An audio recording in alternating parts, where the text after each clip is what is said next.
we see just now. This is my income statement, and this is my statement of financial position. Now we are going to calculate the profitability ratios. Now we're going to calculate the profitability ratio. But before that, let us get to know the profitability ratio. What is the purpose of a profitability ratio? Is to measure the performance. We want to measure the performance. Okay, performance of what? Performance of the company lah, of the business, by comparing the profit with other figures. So we're going to take the profit, divide with the other figures. This can be anything lah. Okay, take the profit, divide with other figures, and we see how good the company is performing. How good is the company is performing. Okay, the main purpose of the profitability ratio is to measure the performance. To measure the performance.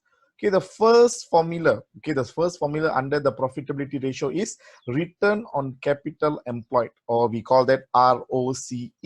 Okay, so before we do the calculation, we need to know the formula. Do you remember the formula? Just now I discussed one by one, right? Do you remember the formulas?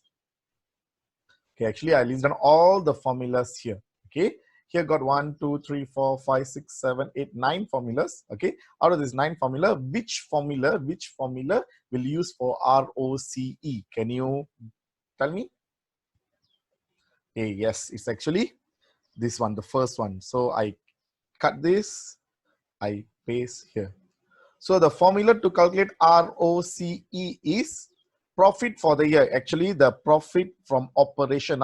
If that particular question don't have, if the particular company don't have finance cost, means we take the profit for the year. If the particular business got finance cost, means then we will take the profit from operation. Okay, take the profit from operation, divide with capital employed. Okay, first I'm looking look at the income statement here and go find the profit from operation. So this question we have a loan interest. Loan interest is a finance cost, so we take the profit from operation. And my profit from operation is 16,000. So I write here 16,000. My profit from operation I take from here. It's 16,000. And this profit from operation need to divide with capital employed. Do you remember what is the formula to calculate capital employed? What's the formula to calculate capital employed? Capital employed equal to capital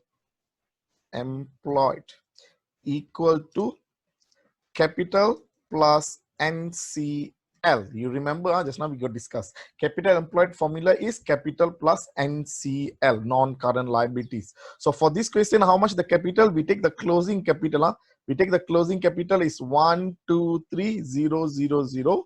Okay, and then plus with non-current liabilities. How much is my non-current liabilities? Is 40,000. So I go here, I write 123,000 plus with 20,000. So I get 143,000, and then we need to times with 100. Okay, it is better to times 100. Straight away we times 100, we get a percentage. Or you want to put in a decimal also can. It depends on the question. We see the question now. Okay, if the question is silent, we just calculate the percentage. So 16,000 profit from operation, divide with the capital employed. How I get a capital employed? The capital plus with the non-current liabilities. So I get 143,000, then times 100. So what's my answer? This one, divide with this, times with 100. So I get 11. And it is good if you put in a 2 decimal place. Always go for 2 decimal place. Okay, and this answer must put a percentage lah. Okay, must put a percentage here. Okay, that's it for the first one. And now we need to know what is this. The 11.19. 11.19 is what? Okay, it shows, can you see this? It shows the profit earned by every 100 ringgit used in the business in order to earn the profit. Okay, I repeat again. Okay, every 100 ringgit that we used in the business. Okay, what is the used in the business? Every 100 ringgit that we used in the business, it means this one. Okay, the capital employed. Okay, do you know the meaning of the capital employed? Capital employed is the money that the business have to run the business. Okay, example, the owner give you the capital and also we take a bank loan. So these are the money that we have available in the business to run the business. So that's a capital employed. And here, for every 100 ringgit that we used in the business, it can be capital or it can be non-current liability that we take a loan from outside. And then the company earns 11.19. Okay, 11.1 is nearly to 11.20 cent 11.20 cent. He earns every 100 ringgit the owner invested plus with the loan, the company earns around 11.20 cent. Okay, and always remember ROCE, the higher the return, the more efficient. Okay, the higher the better lah. The higher the better. If for example, I have a company A and company B. Company A is 10, company B is 20. So which company is good? Company B, because the 20. The higher, the better. Okay. And next formula, there's a first formula. Okay. Return on capital employed, profit over capital employed. We already calculate. We get an answer 11.19. Okay. Next one, we're going to do gross margin or gross profit margin. We can call that gross margin or gross profit margin, or another name is gross profit as a percentage of turnover. You remember what is the meaning of turnover in a incomplete record? In the incomplete record chapter, we got to learn about turnover. Turnover means sales or revenue. So we go check the formula. What is the formula? Gross profit margin or gross margin. Gross profit margin, yes, gross profit over revenue times 100. This is the formula. So I take the formula right here. This is the formula. So now I'm going to get the answer. Gross profit, how much the gross profit here? I check here. The gross profit here is 24,000. So I take 24,000 divide with revenue. So here we have a cash sales and credit sales. So revenue here is the total sales. Now we take the both revenue. Okay, the total revenue is under 20,000. And then this one also need to times with 100. This one also need to times with 100. Okay, and then how to get the answer? We take a 24,000, divide with under 20,000, and then times with 100. Times with 100. I write 100 here. Okay, the answer that we get is 20, but it is better we always go for 2 decimal, okay, or 2.00, same thing lah. But don't forget to put a percentage here. Okay, now in a computer I cannot put a percentage, but you people need to put a percentage here. Okay, wait, I insert the percentage.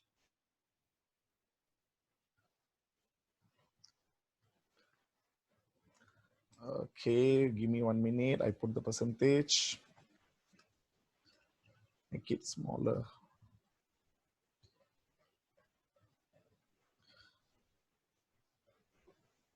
Okay, this one also must have a percentage here. And this one also must have a percentage here. The answer is 20% actually. Okay, nice. Okay, now we see what is the purpose or what we calculate in the gross profit margin. It shows the gross profit that you earn for every 100 ringgit of the sales. Every 100 ringgit of the sales. It means every 100 ringgit that you sell, your gross profit will be 20 ringgit. For every 100 ringgit that you sell, the gross profit earned by the company is 20 ringgit. This one also, the higher, the better. Whenever we compare with the other business, we see which one is higher. The higher, the better. That's how we do the conclusion, which company is good. Okay, we have done with the first 2 formulas. Before we do the third formulas, sometime in the IGCSE questions, they will ask you how we can improve this gross profit margin. Okay, how we can improve the gross profit margin. So you need to explain. Okay, the point that you can use is, I list down here.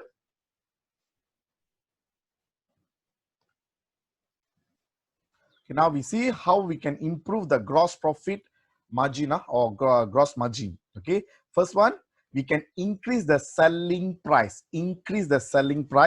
Second one is we obtain a cheaper supplier. Okay, wait, whenever you increase the selling price, your revenue will be increased. Okay, your revenue increase, your gross profit will be increase also. Okay, so whenever you obtain a cheaper supplier, your purchases will be reduced. Of course, whenever your purchases reduce, your gross profit will be increased. So this is another way we can improve our gross profit margin. Okay, we see the next one. Next one is the changing the proportion of the different type of goods. Proportion means the how many unit we sell lah. Okay, so maybe we will be in our company we have like a 10 type of goods, so we increase or decrease some type of the goods. Okay, then we can get a more profit. Okay, but bear in mind, especially this one, I put a 2 star here. This is increase the selling price. This increased selling price, yes, of course, will improve the gross profit margin. But sometimes we have an adverse effect. It means whenever you increase the price, the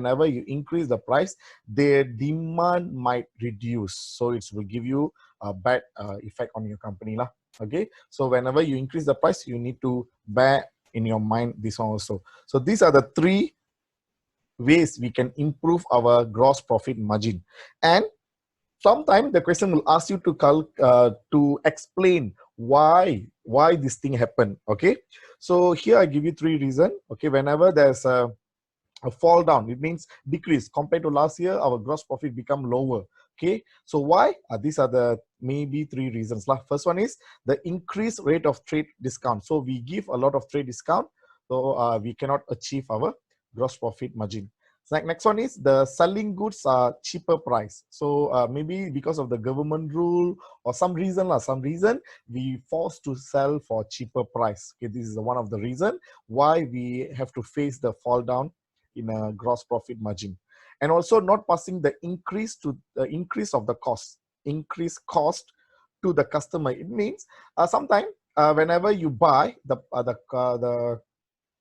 purchases price increased. Okay, whenever the purchases price increase, normally we will increase the selling price also. We buy for 10 ringgit. Okay, last time we buy for 10 ringgit, we sell for 20 ringgit, and now we are buying for 15, and then we will sell for 25. So our profit don't affect. But sometimes the business cannot, even though they buy for higher price, but they still sell the same price because they don't want let the customer run away. So they sell at the same price. So they didn't pass the cost increase to the customer. Okay, the company bear the increased costs. Okay, whenever this thing happen, also your gross profit margin will be fall or decrease lah. Okay, these are the reasons you need to know how to improve. Okay, and why it is decreased or why it is reduced. Okay, next one, we see the profit margin, or we can call that profit as a percentage of turnover lah. Okay, profit margin formula, can we go to the formula? Yeah, this one. Okay, profit for the year divide with revenue. Okay, we go here, we paste the formula. Profit for the year, our revenue, our sales. So profit for the year, can you check here? How much is the profit? Profit is 15,000. I can see the profit here, 15,000. Okay, right here, our revenue, my revenue still same lah, 120,000. 120,000, and then don't forget to times 100. Okay, we see the answer, 15,000. You can use a calculator actually. Divide with 120,000, then times 100. We get 13, but I prefer to put, not prefer, you must put in a 2 decimal. Always put in a 2 decimal. Okay, 12.50, and it's a percentage, so I put the percentage here. Okay, it's a percentage. Okay, 12.50.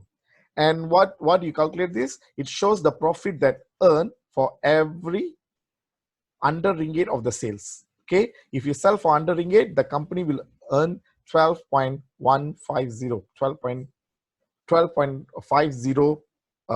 ringgit 50 cent or 12 ringgit 50 cent of profit.